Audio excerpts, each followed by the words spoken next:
Welcome back, everybody. It's your boy Hero, host of the Hip Hop Think Tank, the newly christened Hip Hop Think Tank, formerly the Hip Hop Heroes podcast. We're back with a new title, new location, and a new episode 15. J. Cole, The Fall Off album review. This album's been out for a little bit. We wanted to give it some time, really live with it, gather all of our thoughts. There are a lot. And bring it to you all as best as we could. So here we are. Your boy D-Mac, Devontae Mac, the real Macism, and with me. And we're going to get right into it. I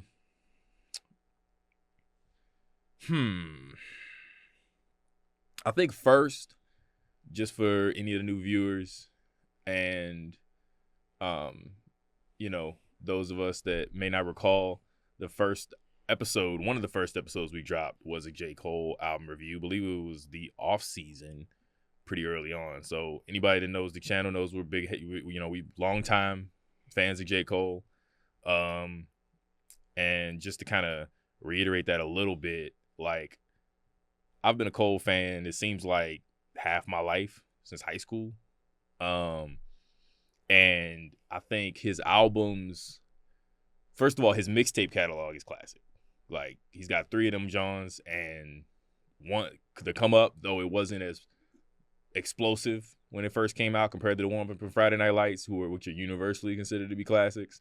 I think the Come Up is also a classic mixtape. Those three projects represent what I consider the foundation of J. Cole's catalog, legacy, and legend. Like, I think he was a legend coming to the game off of that. That's what kind of made him the chosen one, in my opinion. After that, I've always I've always observed Cole's studio albums to progressively get better it seems like for a long period of time, but there was always room for improvement coming off of Cold World and Du Bois Center, and then finally we reach what is widely considered his peak, what I would also argue is his peak, 2014 Forest Hills Drive. I think that's arguably a classic album at minimum.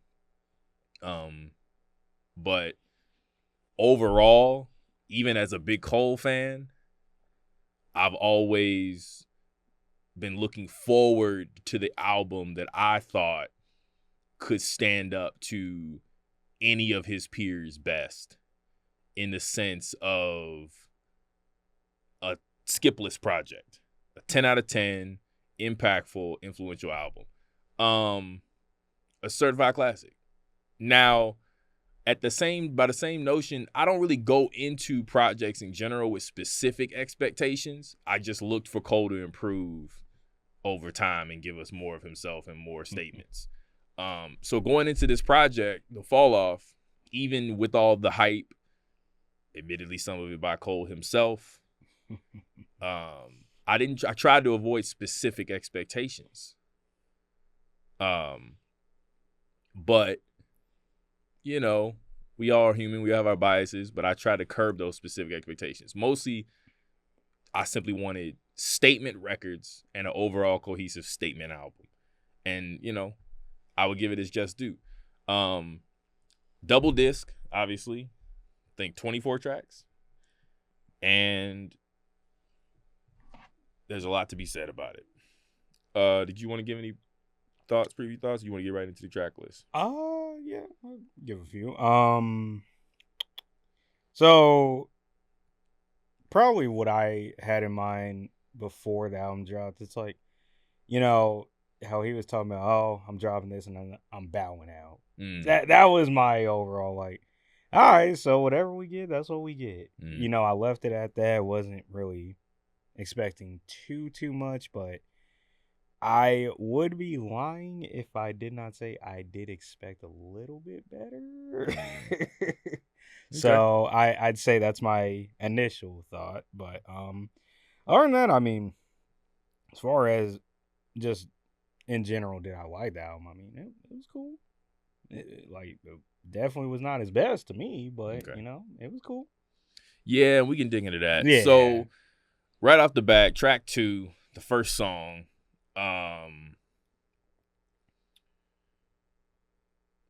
2-6. In my opinion, y'all, this track it does an effective job of setting the tone or the theme of what I think ends up revealing to be like the theme of the album. In the sense that the hook 2-6 is live, 2-6 he's rapping in a whisper tone, Right. specifically about his hood being dangerous. And that comes up a lot on this album. A lot. More so than any other Cole album previously. Right. And I'm gonna get into over later why I think that is it serves for him to deliver one of his strongest rapping performances, but it also has an element to it that I'm going to critique a little bit later, but I'll get into that later. The intro is solid, though. My only critique of the intro is I'm not in favor of the whisper hook. 2-6 niggas live, 2-6 niggas live, 2-6 niggas live. I'm just to the ear, just sonically, I'm just not. I don't like the hook, personally, or what I think is just objectively not a good hook in my opinion. And that was really disappointing off the bat, because I didn't want to have any complaints that early in the album or criticisms that early in the album. But it's a solid record in terms of the subject matter and the rapping, and the beat's solid. Into track 3. Okay, so this album has a lot of records. And there's a lot of records that I think are effective, solid hip-hop records. But this first disc, I'm going to keep it a stack with y'all. I have a lot of critiques. And the first one is Cole.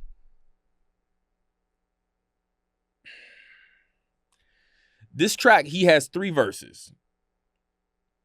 It's a letter, Safety. It's a letter from a homie from the Ville, a street guy doing a bid, writing a letter to him. We get it. The first 2 verses, solid.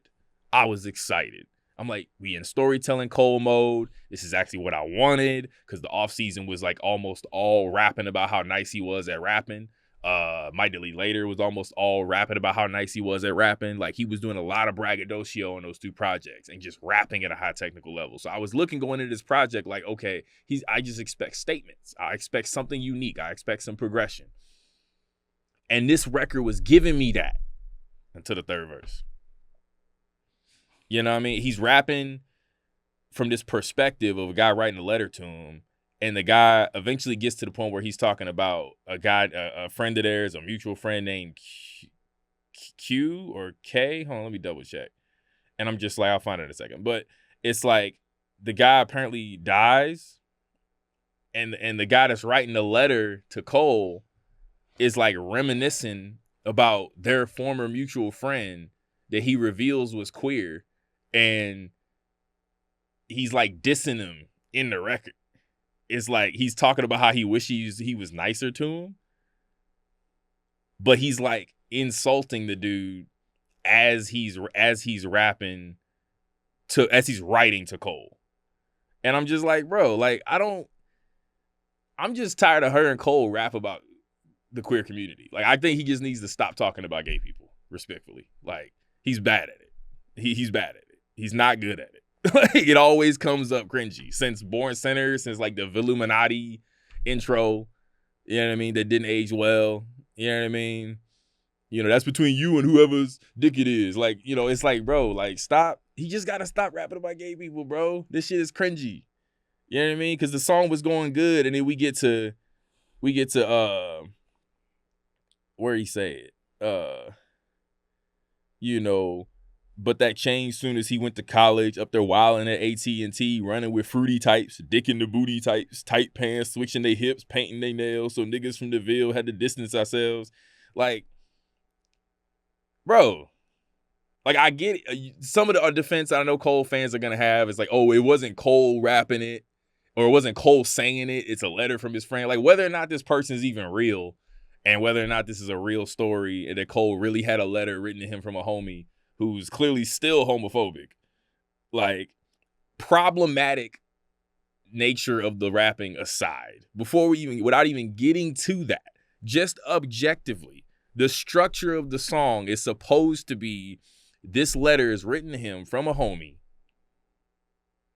who's reminiscing and lamenting how he used to treat their mutual friend that died of some ailment possibly related, you know what I mean, to his queerness, like, or what have you. Like, he's like, yo, like, or it's like, bro, like, then he ends it with, while still being ignorant and dissing him. Like, it's like, as he's writing to Cole. And Cole makes this song. This is Cole's song. So I'm really not trying to hear like it wasn't really Cole's point of view or it wasn't really Cole talking. It's like, bro, he chose to make this record and put it out. And it's just not good rapping. The fruity type, the dick and the booty type, like, that's not a good bar. These aren't good bars. You know what I mean? He could have articulated that from his friend's point of view or his own point of view better. You know what I mean? Otherwise, just don't write a record about a gay dude. Because it's like, bro, like, it's you know, it's just cringy to me. That's my take on that record. And I was really liking this record. And then you get to the third verse, and it's just like, it just blows the whole thing, in my opinion. Kind of just like, honestly, I just really didn't care about that third verse. I'm like, bro, I don't have an opinion if I'm just being upfront about it. Because I'm like, you know what? Not really my place to have an opinion, I feel. He made the song his business. He's got to live with the outcome. Yeah. I see conversations about it, you know, online and in general. And I don't have to speak from or for the queer community to observe whether or not a song is executed well. Objectively, like I said, before even getting to the problematic nature of it, it's just, or the regressive nature of it, it's just like, bro, you could have delivered that concept better. And the fact that that's track 3, I'm not gonna lie, y'all. I'm just like, okay, bro, are we not being more mature? And then like you get to Run the Train. Okay, this record, I'm seeing more potent, more poignant, thoughtful rapping. They say the Lord's timing is divine and I walk with him, so that explains mine. Cold deep down you might find all that pain creates a strange bond. Slums connected like the drums in a bass line. Petrified of death and poverty I chase mine. Like breathalyzer tests, I'm trying to walk a straight line, meditating for my better state in my deranged mind. And this is where I'm like, okay, he's clearly going to be rapping at a high level in this project, like he was doing on Off Season, like he was doing on My Delete Later, like he's been doing on the features, every feature damn near for the last 6 years. But I expected that. So I'm looking at this point where I'm like, I need statements about himself, about something substantive. And you get through Run the Train, you get the Poor Thing, and I'm just like, picture my soul climbing out of infinite hole where niggas die over pride and live for the dough. If I survive, then I strive to hit with the flow. Hopping these waves will pave, but the ripples is slow. Like, a lot of these verses are about, like I said earlier with the 2-6 track, about the street life of Fayetteville, about how dangerous Fayetteville is and how Cole is just like thankful to make it out. And on paper and in general, in a vacuum even, that makes for a solid record. And I'm okay with that. But we've heard this stuff before from Cole. We've heard this stuff from Cole before. And so as I'm going through the beginning of the album, I'm just like, okay, when are we getting something about Cole that's new?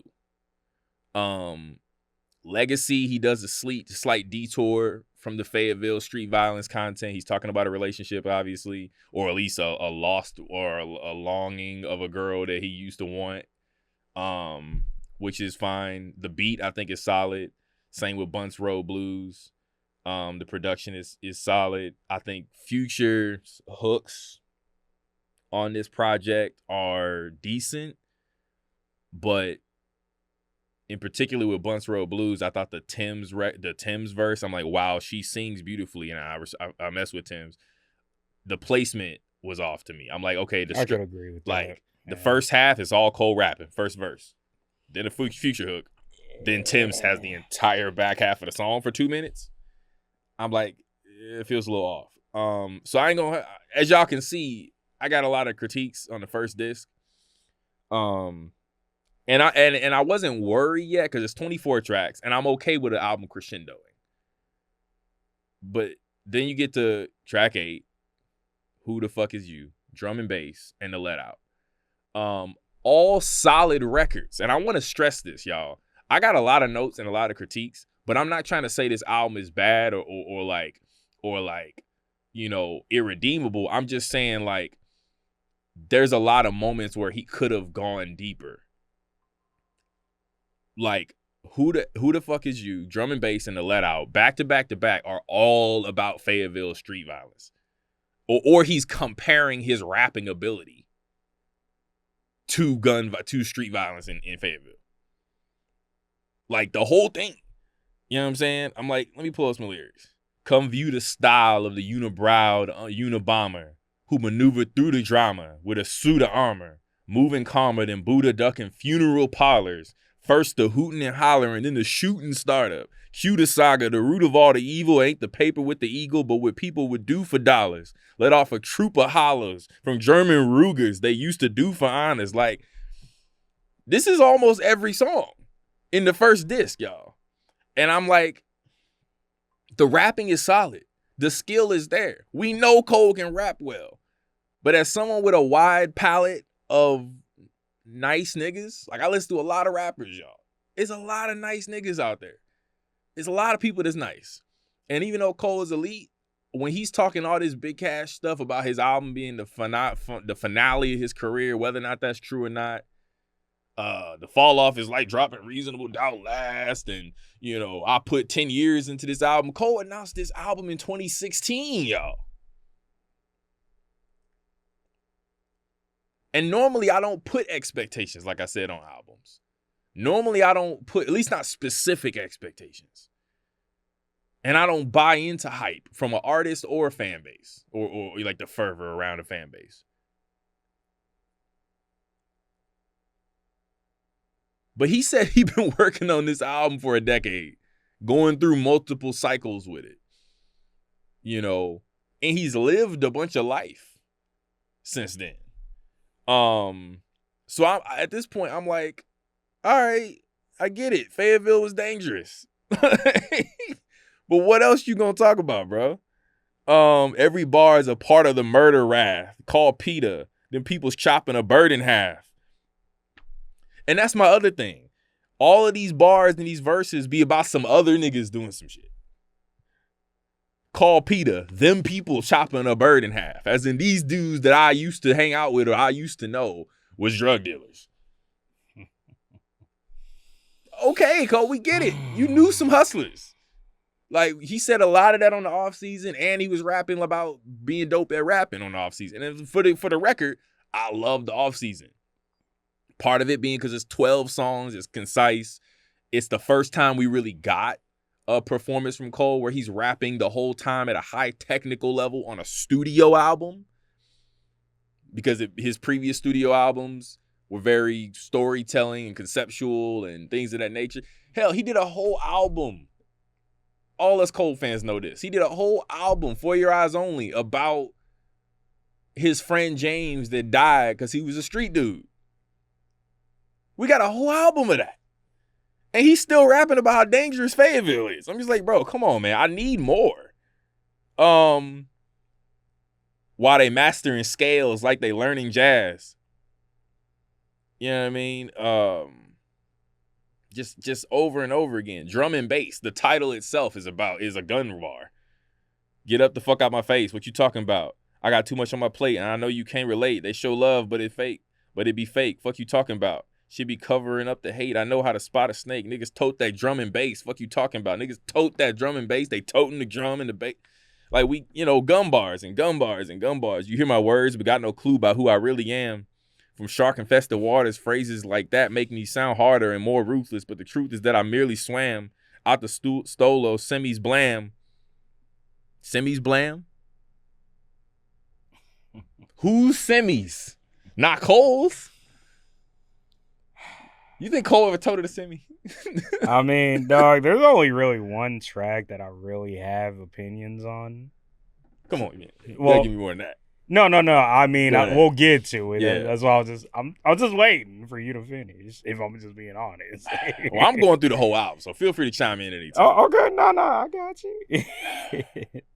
I mean, look, so far, just from every song that we've gotten to so far, let me just say like this. Which ones do you like? Any? Out of disc 1, I mean, Safety's cool. Like I said, though, that third verse, if it wasn't there, I'm okay with it. Yeah, it'd be a great record. It'd be the best record in the first disc if that third verse wasn't there. I mean, which is part of why I'm so disappointed. That third verse, I kind of just tune out as soon as I start hearing it. Because I'm like, bro, it's like whatever. I'm like, I don't really care to hear this, bro. I'm not going to hold you. Bunts Road Blues, you know, I Solid like record. the beat. Solid Like I said, Tim should have been like in the middle, right. Or like heck, even do the hook. Started it. Yeah, started do the hook. Who the F is you? Love that song, especially with the beat. And I want to chime in real quick. Yeah. Who the F is you? Drum and Bass and The Let Out, I think, are all solid records. Yeah.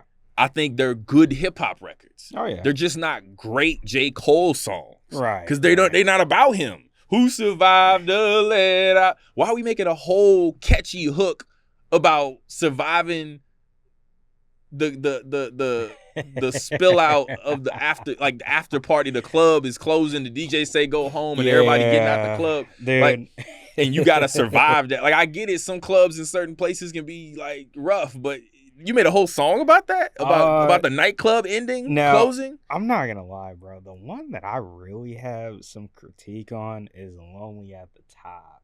Talk about it. All right, look. Is it a good song? Sure. But it's like the whole saying, great message, wrong message. Right. Listen, I want to here's help the my thing. favorites. Keep in mind, Joey Badass, his recent album is lonely at the top. Niggas cooked in for that too. But here's the thing, though. I could at least justify him having that title because he just went to war with somebody and won. So I'm like, I can justify that a little bit. Now, if at you least have New your York, he's at least as far as Brooklyn and New York rap, he's at the top. Bro. Exactly. So, but if you have your critiques about that, okay, I'm not even gonna argue with you. All I'm saying is, Cole was maybe at the top once in his career out of that big three. Yeah. But even then, I still don't even think that's his best album to me. Now, if you want to talk about just pure rapping and all that storytelling, okay. I won't argue with you. But to me, I'm always going to pick Born Sinner. But that's just me being honest. Now, like I said, when have you ever been at the top? Like, I'm still trying to find this out. Again, and to take it back to the beginning, y'all, like, even as a Cole fan, as somebody that's been rooting for him since the beginning, you know what I mean? Like, I bought into the Chosen One. Like, he really trying to be the best rapper. And he's getting better, in my opinion. It was always obvious, and I don't want to make this about no other rappers, but it was always obvious that he had peers that were bigger than him or dropping better studio albums. Right. Like, I'm not going to say no names right now because I don't feel like changing the narrative. I don't feel like changing the topic. I'll say some names. But hey, bro. This is about Cole right now. I know. But still. I'm just saying, like, I wanted him to, I was rooting for him to get there. I was rooting for him to get to the point where he had a 10 out of 10 studio album. Oh, yeah, 100%. An album that could match Friday Night Lights, the mixtape. You know what I mean? I think 2014 Forest Hills Drive is a great album. And if somebody said it's classic, I'm not going to argue. Same time, if somebody said it's not classic because Hello is a skip or, parts of Apparently didn't age well or what have you, if you want to be critical, if you want to be a little hair-splitting, I also can't argue because a lot of people feel like a classic has to be flawless, classic has to be a 10, has to be skipless, and I can't really argue against that. Oh, yeah. You can be a little lenient, but I can't hold other people to be lenient. I do need to ask you this question since we're talking classics.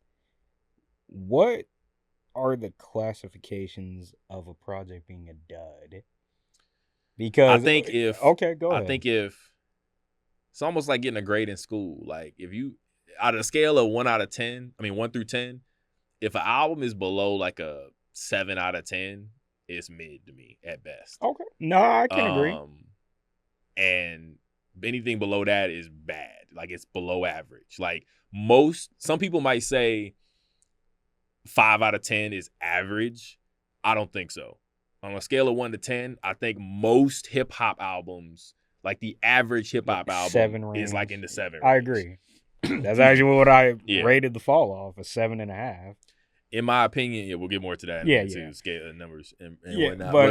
But like if like most rap albums that I've heard from most, like the average rap album that comes out the year, every year from the most rappers are in like the 7.5 range. Okay. That's what I think the average rap album is. If you're a competent music artist that just knows how to make songs, it's pretty rare, in my experience, for somebody to drop an album that is just unlistenable. Like I get through out of 15 tracks, I can't enjoy at least 10 of them. You know what I mean? Like, or find them to be respectable, complete thoughts. Right. Like, you know what I mean? Like just structurally. Like I'm talking like music, musicality, music theory, music structure. Right. Just objectively. Even if it's something that I may personally not go back to, I can see why others might. Right. I can be like, yeah, this is solid enough to give a respectable number, like 7.5 or 8. Yeah. Or whatever. That's most albums. Most albums aren't classic 10s. Most albums aren't near masterpieces or great, like 9 out of 10. The people that do that regularly are the ones considered the greats of their era. Oh, yeah. I think Cole has hovered between like 7.5 and 8.5 for most of his studio albums. I mean, I'm going to put it like this, just to piggyback off that point.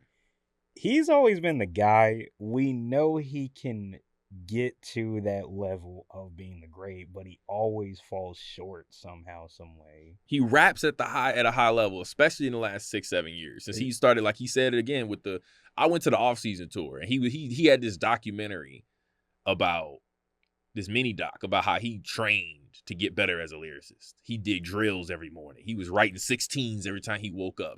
And we saw it reflect in the verses. The Boblo Boats of the world, and the Sojourners with Rhapsody, and the Pretty Little Liars with Black, and all those great feature verses he was dropping in 2019, 2020, 2021. Obviously, Johnny P's Caddy with Benny. Obviously, Secret Recipe with Yachty. A lot of them. He's been killing features for like 6 years. Oh yeah. But when it comes time to do the album, like there's always a skip or two. In my objective opinion, you know what I mean? In my opinion, the off season is the only one that I was like, yo, 12 songs, no skips. Oh, big fact. The only difference between the off season being great and like a classic Cole album is that depth and that statement. Every song and then cohesive throughout the album. Like the off season had great technical rapping, but it was mostly him flexing about how nice he was. And I'm okay with that, especially because Cole hadn't done that before. So it was progression for him. I'm always looking for progression. When it comes to an artist. So at least I'm going to appreciate and appraise a progression. I mean, that's number one in my book. Yeah.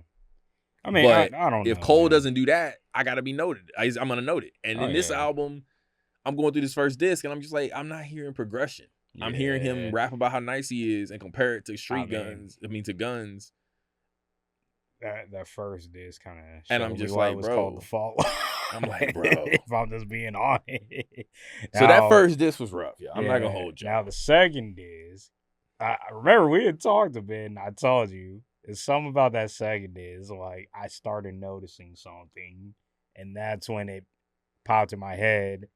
Every song was starting to sound like a recollection of every project that he's dropped. But again, that's just a theory. It has been somewhat noted, and people will still talk about it a bit, but that's what I got off of it. But overall, I think it's fair to say we both enjoyed the second disc a bit better. Yes. I think the second disc is better. Still a couple I could skip. Yeah, the fall off is inevitable. First song. I think this is the best track on the album. No, really? The fall off is inevitable. Okay. Unfortunately for me, I heard it before the album dropped. And I normally don't do that. I normally when it's an album coming out that I know I'm anticipating, I don't even really check for the singles because I want to hear the records in the context of the album. Right. So when he dropped the fall off is inevitable, I was like, everybody was talking about it. I was like, I kind of gave in to curiosity and I listened to it. I think it's excellent. But I don't like when the best song in the album, in my opinion, is the song that you lead your lead single. Yeah. And it's the song I heard already. So everything on the album is weaker. Yeah. I hate when that happens to me personally. But like objectively, it's not there's nothing wrong with this record. It's complete. It actually delivers on everything I wanted from the rest of the album, which is high technical rapping, but he's also making a statement. I preserve through the worst. My thirst to adhere is a curse. My life, I see it in reverse. I first appeared in a hearse. It's thematic. It's conceptual. Obviously, we've heard rappers rap in reverse before, but he's got his nice spin on it, and he's telling his personal story. That's what I wanted. Tell us more about you, Cole. Not these dudes chopping bricks and toting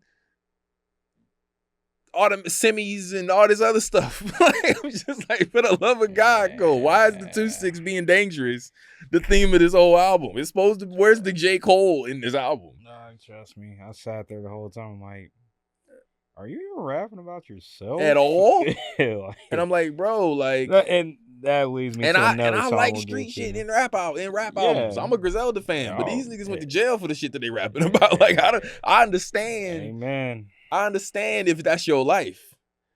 This is not Cole's life for real. He's not, you know what I'm saying? Like, and even if you want to say like, oh, he was around it, okay. Yeah, being around it and doing it are two separate that's two things. different things. And then two, you making it all about what some other people did repeatedly. Like it's okay. It's kind of cornball. Yeah, you can make some nuggets, references about it, and you can contextualize and you can maybe draw some concepts out of it. But you don't make a whole song about some other niggas selling drugs and then do that 8 times. Exactly. Like it's one thing if you do 1 or 2 songs, which he's done before. Again, he's told us that he knew street guys. Nobody knocks that. He's told us that before. Why are you doing it for a whole album? Yeah, bro. That's the problem. You know, to get back to this too, like I said, the first record, Fall Off is Inevitable, very solid. I didn't really have too many notes on the Villist or Old Dog. They're solid records. Yeah. Again, he has a lot of solid. He has a number of solid records on here where it's like I have no notes. It's just a good rap song. And plus, also, it was just nice to hear Erykah Badu. Yeah, Erykah Badu is hard. And then finally we get to the record that I think is the second best record, if not arguably also the best record on the album, besides The Fall is Inevitable, and the only record that tells me something new about J. Cole that I didn't already know as a longtime fan, or gives me a new perspective that I didn't already get from Cole as a longtime J. Cole fan, and that's Life Sentence. Track 17, if you count the whole album.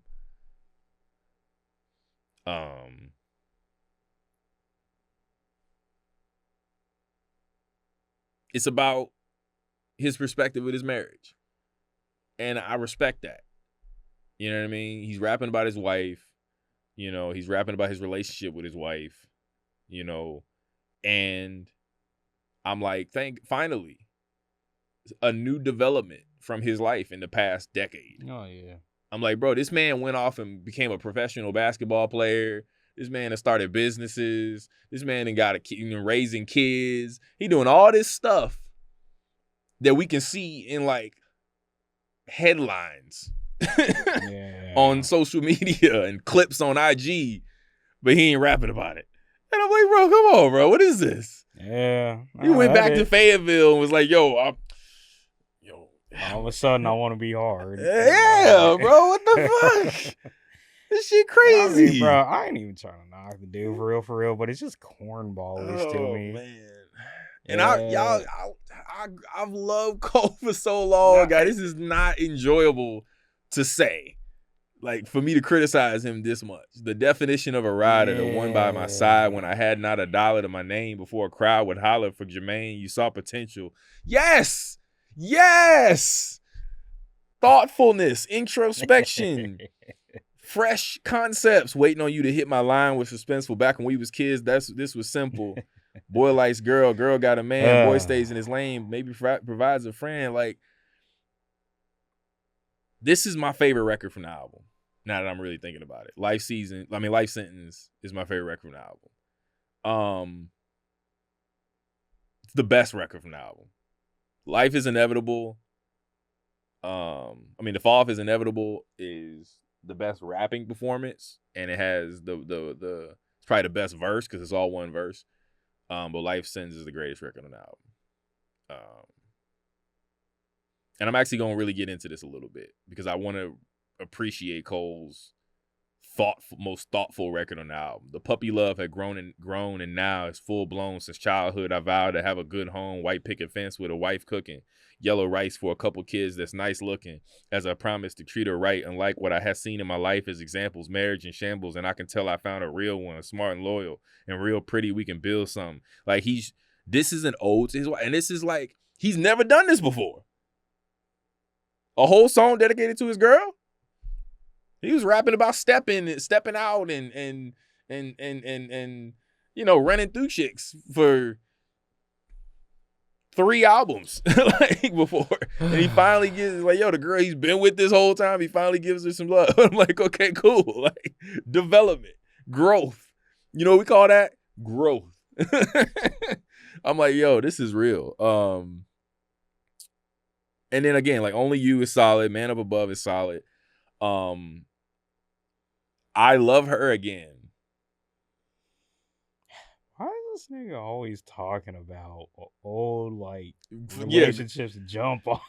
Bro, that's another thing, too. It also kind of undermines Life Sentence because he's got multiple records on here where he's rapping about old girls that he used to mess with. Here's my thing. Bro, you could have dedicated more of this album to your current life. Yeah. And then on top of that, with the I Love Her Again, it's a Common remix again. Y'all, if y'all are new, I could see being impressed with this. But if you've been a hip hop head a long time, you know there's like 15 of these of a rapper doing I Used to Love Her, a letter to hip hop type record. I love this girl and I'm gonna make an allegory for hip hop, like I'm talking to hip hop. He didn't even do a twist on it. He just remixed Common's idea. Like, he didn't even do nothing new. He just, you know what I mean? Like, it's just like, bro, this is so. I Love Her Again. I can't really. Again, it's a solid record on paper in a vacuum. It's not a bad record, but I can't call it great. Again, it's not fresh. It's not unique. It's not original. It's good not progressive. Message, wrong messenger. That too. Okay. Now here, this next one. I actually really love what if I ain't gonna hold you. Talk about it. Go ahead. You like it? I really liked it, actually. Now I know why it gets a lot of hate. I understand why.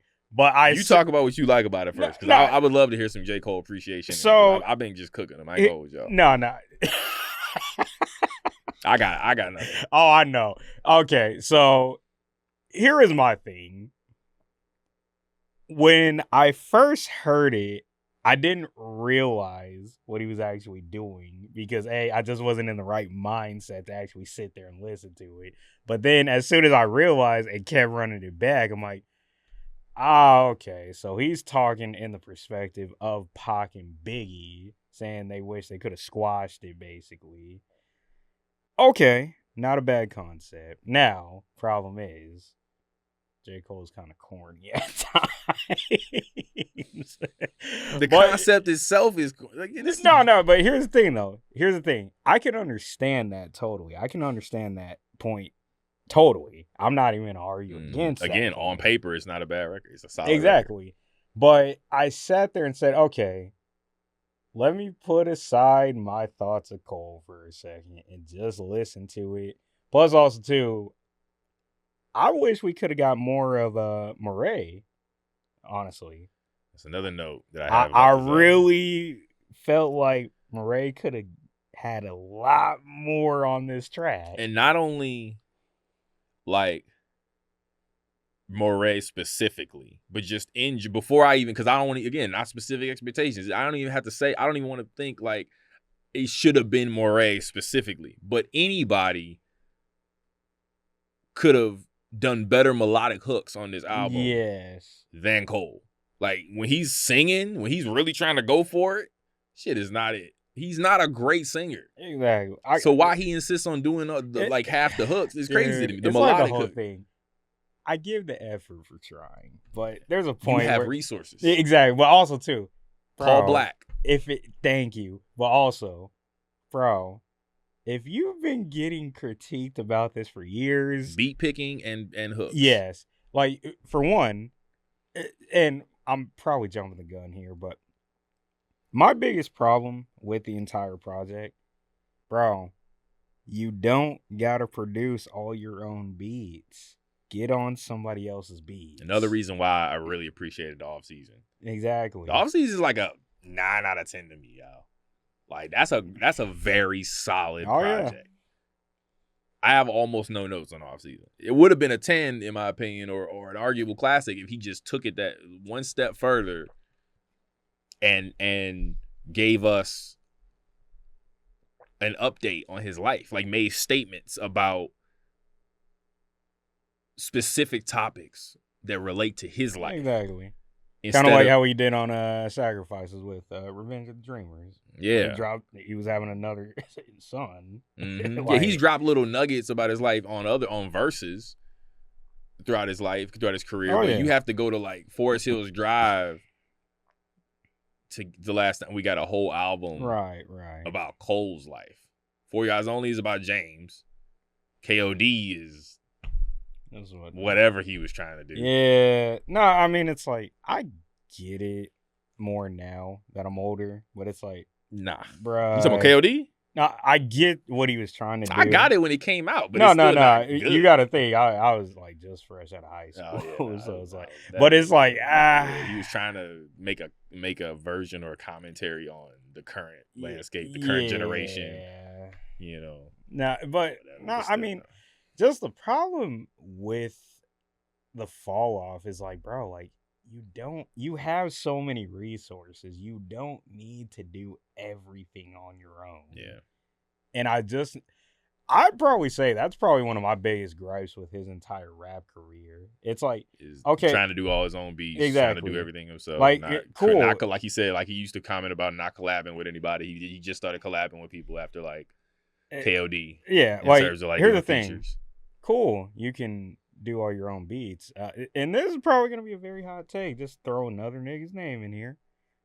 Russ is a better beat maker than you, bro. I'm just going to throw that out there. I know that's a very big hot take. I'm just going to say I wouldn't know. So. Now, I know you wouldn't, but I'm just saying. But overall, though, like 2 Russ songs. That's fine. You could have said Big Crit or somebody. No, I mean, bro, that'd be too easy, though. Yeah, that would be way Crit too easy. Big Crit should have produced for Gold. I mean, for one, Big Crit, I'd argue, is a way better rapper. He's a better. I'd argue, not lyricist. I'd argue, but he's a better rapper. We're talking 2 different styles, though. Yeah. So that's why I say you can't really compare because of styles. But I'd argue, yeah, there we go. Thank you. But my point is, okay, if this is your last album, bro, I'm disappointed a little bit, but okay. Now, if you try to come back, I'm not going to hold you. I don't want to hear a beat from you ever again.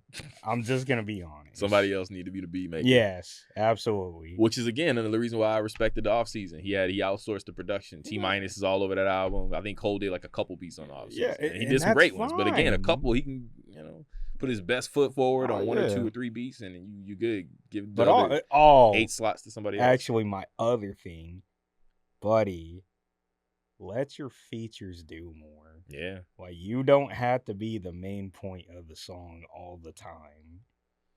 We've seen what you can do when you actually let features take over the song. But back to What If real quick, man. Yeah. What the hell? over there playing games. No, that's Genius app. Oh. Like, man, got so tired of this album. Like, No, man. it's the Genius app playing something random. But you were saying though, But yeah, what if? it just shouldn't have been attempted, y'all. You speaking for Pac and Big after they gone. Cole speaking for Pac and Big after they're gone. It's trying to say what he thinks they would have said to each other. I'm sorry. I ain't trying to hear that Joyner Lucas ass shit, bro. No. I ain't trying to hear that shit, bro. Disrespectfully. Oh, wait. But I do have a question with that statement. Would you have said the exact same thing if somebody you highly respected did it? Not really, because I mean it's like, bro, like a whole record, like I'm doing a verse from Pac talking to Big and a verse Pac talking to Pac, and obviously the theme is like oh, look what would have we could have, you know, if they didn't beef, you know, things would have been better, which is why J. Cole bowed out of his beef or his diss record and took back his diss record to Kendrick. Like, he's trying to like position it like, you know, to like alleviate the criticism that he got from bowing out of the battle. It's like, but this is what it could have been. Like, it's like, bro. Oh man, I mean, me and you spoke about that. I can't even call that a battle. Well, no. The J. Cole part wasn't. Yeah, but it's like, I think we both said. Yeah, I think we both said like, bro, you should have just left the song up. Like, I told you, I liked the second part of the song, but that's about it. Yeah. But anyways, the album ends on a strong note, y'all. I ain't gonna hold y'all. Yeah. And the whole world is DeVille. Quick Stop, I think it's again kind of forgettable. You know, he talking to some guy at a gas station.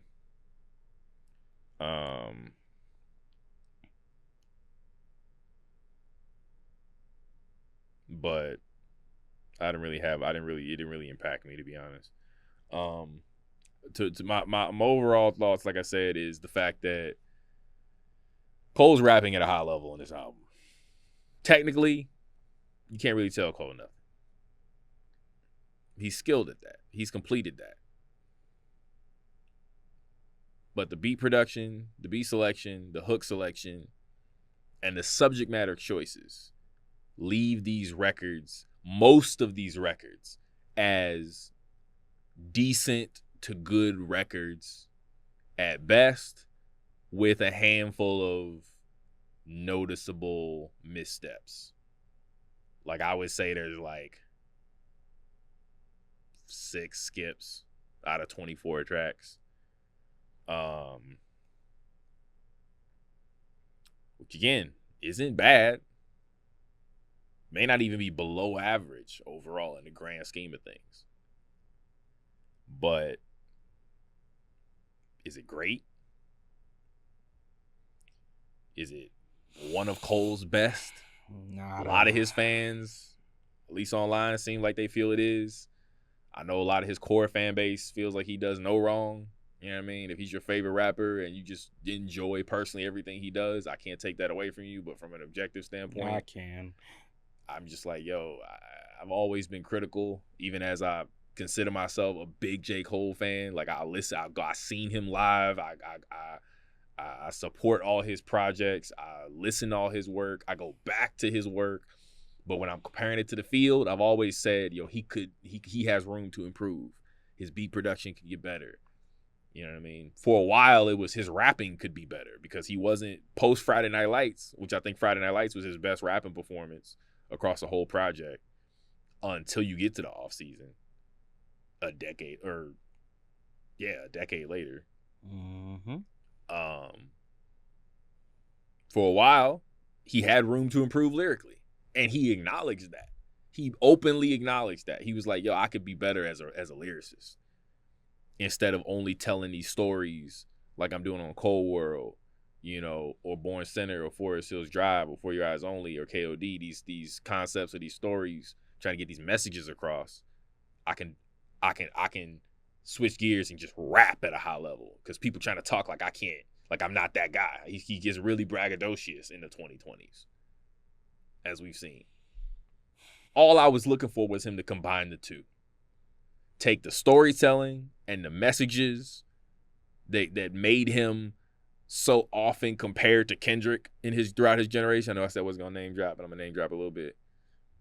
But then take the technicality that he's displaying later in his career that was in defiance of like the underground rap heads that would say like a Benny or an Earl or Joey or whomever was nicer than Cole. He was hearing that on the internet. I know he was. He was seeing that on social media. Like, oh, Cole not really top 3. He not really big 3 because so-and-so raps better. So-and-so got better projects. So-and-so this, that, and the third. He's like, all right, I'm going to show y'all. And he started rapping crazy. I'm like, great. We're here. But combine the two.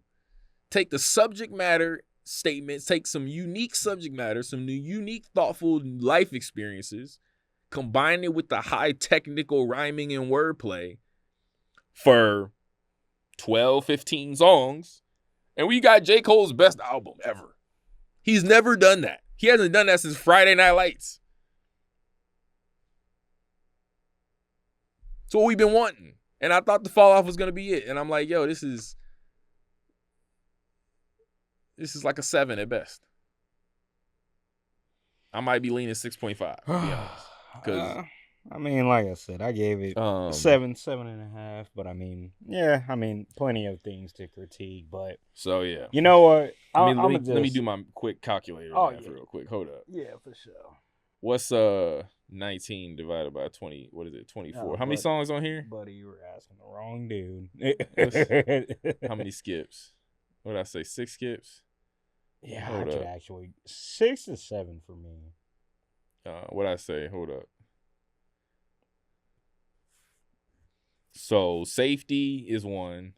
Oh, you skipping that? Yeah, because I can't get through the whole record, so no. I mean, Legacy, I'm skipping. Oh, I didn't even mention the Poor Thing was good rapping, but he had the something punk bitch, something punk bitch, something punk bitch. Like he had that over and over again. That hook took me. I mean that scheme took me got out. Annoying quick. That got annoying. I'm like, yo, why are you saying? Why are you ending every listen through today? Like, dude, why is every bar ending in punk bitch, bro? That's not a good choice creatively. But yeah, Safety, Legacy, shit. I Love Her Again. No, I Love Her Again. Quick Stop. What If? That's 5.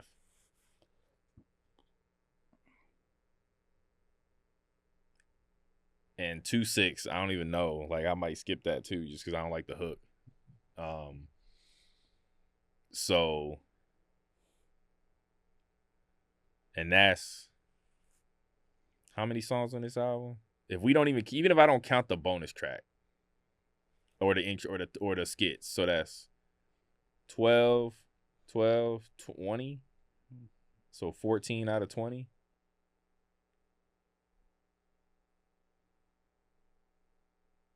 It's 7 out of 10. Just like I said. All right. You know what I mean? No, and I'm taking off half a point for lack of cohesion. So like I said, 6.5. I'll stick with 7. Yeah, I'm sticking with 6. But I mean, I did want to take a quick second. Go ahead. Since this is so-called him bowing out. No, he ain't going nowhere. Exactly. But overall, his career, I know we kind of touched on it throughout, but he's dropping the J. Cole persona, he said. Hey, well, he's still he's gonna put out work in other ways. He's just not J. Cole anymore. Whatever that means. But, okay, so to expound on that, I'm gonna say this. My nigga, just stick to features, bro. That's where you actually bring out your best. You know what? I think he's one of them dudes. He has to be around people that are better than him to truly bring it out of him. Or at least comparable. Because he's making records with Benny, Rhapsody, Royce, a lot of great rappers, lyricists. Oh, yeah. Obviously the Dreamville guys, Boss, Cos, Jid. That's another thing. Where's Jid on this album? He literally had a bar in there talking about he had a bar on the other project talking about if hip hop was something, Jid would be platinum. Like if hip hop was wasn't like motherfuckers kind of like if hip hop was mainstream. Yeah, like if something about if hip hop was great, Jid would be platinum, or if people really fuck with hip hop, Jid would be platinum. Like, you the label head. Like, he signed to you. Yeah, Like, or even you gotta do. at? Like, Where's Boz? where's bro? any of them at? For real, Right, bro. Like, the only one he really had that's even Dreamville affiliated was Murray. Right. It, There's no rap features on here at all, which, you know, again, I'm indifferent about. You can have a great album with minimal to no rap features. You can have a great album with several. I'm okay with either way, but I think it would have benefited. Bro, if we're going to look at it like this, for an album that you were making 10 years, this is lackluster. That's the other point I wanted to make too, y'all. J. Cole they said, I forgot where I read it, but it was in one of them interviews. It was revealed that he scrapped the version of the Fall Off that he had prior to the rap beef prior to the rap battle between Kendrick and Drake. That he's gone through 5 or 6 versions of the Fall Off, and the one we ended up getting isn't even the album that existed before 2024. That's insane to me. That is insane. That's almost like I'm almost secondhand embarrassed for Cole. Like, how you work on something for 8 years, somebody else do some shit, and you scrap what you doing, or change your whole album structure, add another. Apparently, there wasn't 2 discs. He added another disc. That's crazy. I'm like, bro, what? Why? You stick to your vision, stick to your guns, stick to what you've been working on and you believed in for all these years. It kind of shows you're not proud of what he's you're not. doing. Yeah, that's very telling. It's very indicative of Cole's art. It's reactive. Oh yeah, it's reactive. Like he said himself about KOD. KOD was a reaction to seeing Kendrick perform his world tour with Damn. And Cole was like, I wanted that. I wanted that. I wanted to get the catchy. I wanted to have the catchy songs that everybody knew and all this stuff. Like, you don't have no role models and White Wet Dreams and Crooked Smile and a bunch of records that people knew. But it's like he made a whole mainstream rap album trying to be like the Yachty's and the Pumps of the world, or comment on it with KOD because he wanted to have a bunch of catchy records. So we got what? Count it up, count it up, count it up, count it, and motivate. Like all these catchy hooks on KOD, simple hooks, simple rhymes. There was a few good verses on KOD. You had the Brackets second verse. You had, it was moments on there. Kevin's Heart is a solid record, but most of that album is unserious. Photograph, oh my God. I'm not gonna get too much into KOD because I'll literally rip that album apart. But yeah, it was reactive, and it was a poor reaction to Damn. But out of Cole's own mouth, he said he made that album because he saw Damn perform live, and he was like, I want that catchy, popular, mainstream rap album that the whole world can love. So he made his pretty much at that time, I'm pretty sure his biggest, most streamed album in 2018. He like broke Drake's streaming record and all that kind of stuff. So he got what he wanted, but it was mid. Before that, For Your Eyes Only, it's his reaction to Pimp a Butterfly. Forest Hills Drive, his reaction to Good Kid, Mad City. I said I wasn't going to name drop other people because I don't like comparing people when I'm trying to do a middle of a review. But let's just be honest, man. Cole been reacting and chasing Kendrick ever since Good Kid, Mad City dropped. And I've been wanting him to be him. To not even just be him, but to lean into his strengths and make a statement that doesn't depend on anybody else's. Right. Like, it doesn't depend on what other rappers are doing. No, but I do want to. And I would say Forest Hills Drive is the closest he came to that. I'm not saying these aren't good albums. Forest Hills Drive is great. Like I said, I think it's at minimum an arguable classic. So at minimum. Your point with that, it's still had somebody else in mind to a degree when he was making it. He's like, yo, I'm gonna make my storytelling coming of age album 3 albums in. Like, you should have done that in 2011. Like. But your point about him chasing Kendrick, though, I do want to say something about that. What up? Let's be real here. As a creative, you do somewhat chase somebody. Now, there is a point where if you're getting too far out of your already set vision, then you're doing it for the wrong reason. Fair. It almost feels like Cole's whole point of rapping is kind of for the wrong reason at points in his career. Like it's just like he don't believe in what he doing a lot of times. And then he even in a recent interview, I just saw. Oh yeah. He talking about he don't, he was rapping a persona, and he's like, I don't know why people believe that I believed that I was the best rapper. I don't even believe that. Like he's like, I'm like, what? Come on. I mean, dog.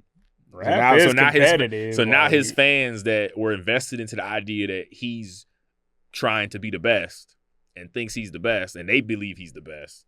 He looking at them like, y'all wild for even believing me. Like, that's hilarious. That's crazy. Oh, that's crazy. As somebody that's been a Cole fan forever, that's just crazy, bro. I'm just glad if he was my number one favorite rapper, I'd be crushed. Oh, yeah. Thankfully for me, it feels like the biggest smack in the face all the time. But if he was like my end-all personal favorite, somebody I thought was the GOAT, like some of his core fans believe, I'd be crushed. Look, man, I mean, let's be real. Thankfully, I knew better. But oh, yeah. I mean, let's be real here. That whole big three, is it fair to say we only put him there because we just didn't see anybody actually come for his spot?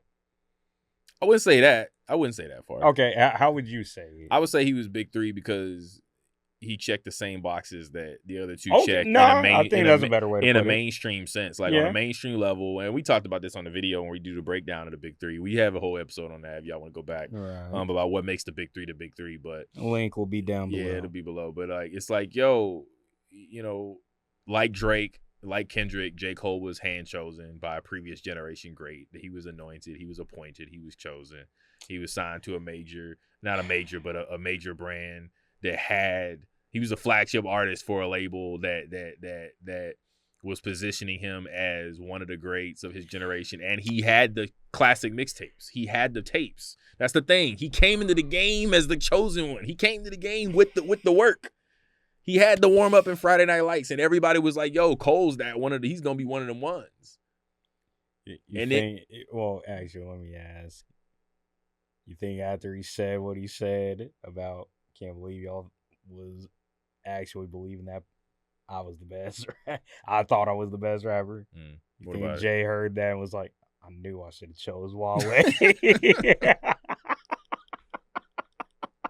I'll just say it, dog. Because Lord only knows.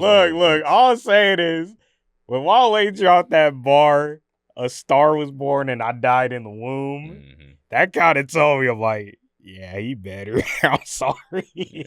That was a cold bar. That was a crazy bar. Groundhog Day, that's one of the best rapping performances of his generation. Wale he's always been great. But it's like Wale's you said, you hate the name drop, but it's like, you literally can go through that whole era, and it's like, now looking at how J. Cole supposedly bowed out, it's like, dog, we could have picked so many others.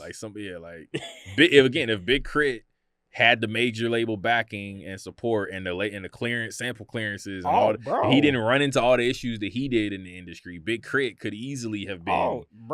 I've said this so many times. Superstar, known as he's the king of the South of his generation, but he could have been known as that more to the wide masses and revered how Kendrick is revered. Big Crit has that work ethic, he has that creativity, he has that depth. There's a lot of people that could have been considered big three. That here's the thing. Not a lot, but a number of people. When people were saying you have the West Coast Kendrick, you have the North and Drake, you got the East in Cole. I'm like, so you just gonna forget about the South with Big Crit? Right, no, fact. He definitely held the South down for that competitive lane, that traditional hip hop lane. I mean, heck, that was the only one that really answered the call from Kendrick's verse. Right. That was the only one that really did. Non-Olympus is hard. So I'm like, man, I'm not gonna say Cole didn't deserve his career. Like I said, he put in the work with the mixtapes. Right. It's just when it came to albums, that's where he always left something to be desired. Like I said, other than Forest Hills Drive, that's the only one. And even then, I have one skip. I skip Hello. I'm sorry. It's like, bro. Oh yeah. But everything else, I'm like, bro, it always could have been stronger. And I'm like waiting for that improvement every time. And this time, he went backwards. Oh yeah, 100%. This time he regressed because the off season is better than this. The off season is way. That should have been the Bow Wow. Yeah, the off season is way better than this. Bro. I'm like, bro. So when he did, and then Mike Dilly later, I'm like, what? It was closer, but it wasn't as good as off season, but it was closer to off season than this. I'm like, it's like, yo, and then you got That project got Fever, which I think is terrible. And of course, it had the 7-minute drill on there at the end that he deleted. I'm still mad about that. I'm not just gonna like, bro. It's like I understand. Other than that, My Delete Later was solid to me. Yeah, and a couple of the bars in there was cringy too. But I'm just like, bro. Yeah, no, I mean, it mostly was good. At the end of the day, I think how I would end off if somebody had to ask me a final statement about Cole having a lackluster bow out just with this persona. Mm-hmm. Charge it to the game. That's about all I would tell you, bro. Because I don't really have much else without sounding like a queer hater. Nah, I feel that, man. But I mean, for the most part, like you said, y'all, overall, I understand why his core fans would enjoy this album. But for people that's trying to say it's like, one of the best double discs in hip hop and one of the best all these things in a class, it's nowhere near a classic. Wait, who's saying that? Yeah, I've seen some takes. Hey, look, bro, you follow too many idiots. I don't follow them. They just my bad. They pop up on your timeline. Bro, I be trying to clean my algorithm and fix shit. Look, man. Yeah, bro. But that's what I got, y'all. I'm like, I really wanted to love this album, guys. But it's tough. It's rough. So yeah, that's pretty much the gist of it. I'm hoping Cole one day can make a statement, a complete statement, without the filler. But I'm not holding my breath at this point because it's been 15 years now. So amen. Shout out to the Dreamers. I'm sure a lot of people are gonna be upset because I know a lot of people know we've messed with Cole for a long time, and a lot of people really love Cole in general, but just got to be honest and transparent. It's like a 6.57 out of 10. Hey, look, y'all be all right. Y'all tough, right? Hey, look, be happy. I wasn't bad albums every day. I was just saying, they better be happy. I wasn't the villain this time. Niggas drop bad albums every day. B, you be all right. Exactly. Tough, right? With the camera. With the Rico. Oh man. All right, y'all. Appreciate y'all tuning in. Though we coming back with more project reviews. We still doing that Clips album review. Got another interview with DJ Unk Nitty on the way. We got some dope stuff in the works. It's gonna be fire. Appreciate y'all tuning in. Episode 15 of the Hip Hop Think Tank. Out.